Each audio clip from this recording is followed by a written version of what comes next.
Hello, mwanafunzi, umesoma hadithi inaitwa Harubu ya Maisha? Nikidhani umeisoma. Iwapo bado, kimbia usome.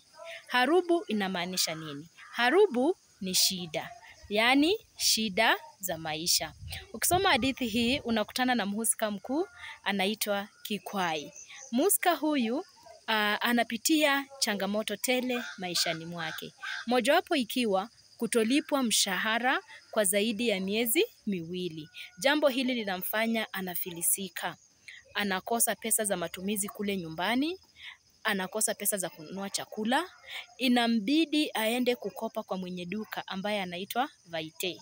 Wakati mwingine hata anaenda kuomba chakula kwa mchungaji wake, yani kwa bisho.